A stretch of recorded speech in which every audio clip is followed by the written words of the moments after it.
Chaque jour, Charles et Carole vous présentent la leçon de l'école du sabbat.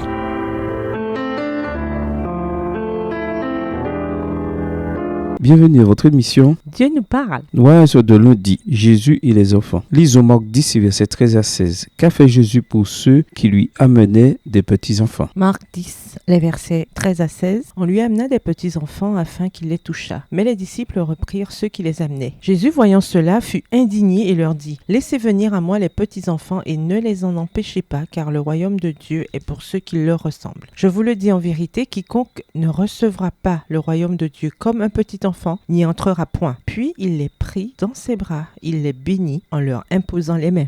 Dans l'ancien monde, les enfants étaient beaucoup désirés, notamment les garçons dans les cultures marquées par la domination masculine. Mais la naissance et l'enfance n'étaient pas faciles. Privés des soins médicaux modernes, les risques pour les mères au moment de l'accouchement, puis pour les nouveau-nés, les bébés et les enfants étaient importants. De nombreuses cultures utilisaient des remèdes et des allumettes pour protéger ces personnes vulnérables des forces maléfiques. Les enfants étaient désirés, mais leur statut social était insignifiant, assez proche des esclaves en réalité. Galates 4, les versets 1 et 2. Dans le monde gréco-romain, les enfants difformes ou indésirables étaient exposés aux yeux de tous ou jetés dans la rivière. Les garçons avaient plus de valeur que les filles. Parfois, on abandonnait les bébés filles dans la nature, et parfois, ces bébés abandonnés étaient secourus pour être vendus comme esclaves. Les disciples ont l'air de n'avoir pas compris l'enseignement de Jésus dans Marc 9, sur le fait de recevoir le royaume de Dieu comme un enfant. Marc 9, versets 33 à 37. Les voilà à présent qui réprimandent ceux qui amènent des enfants à Jésus pour qu'il les bénisse. Peut-être pense-t-il qu'il n'a pas le temps pour ce genre de vétille.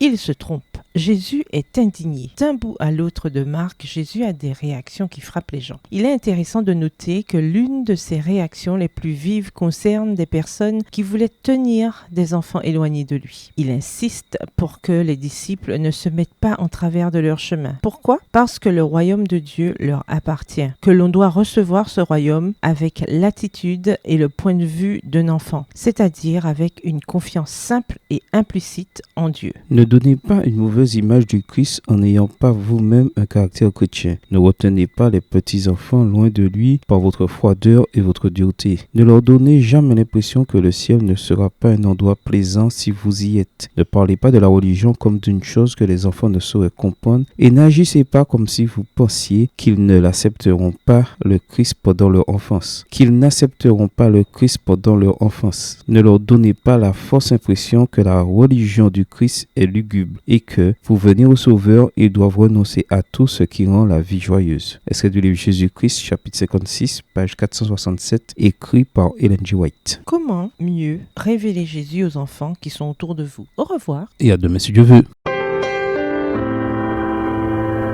Dieu nous parle. Chaque jour, Charles et Carole vous présentent la leçon de l'école du sabbat.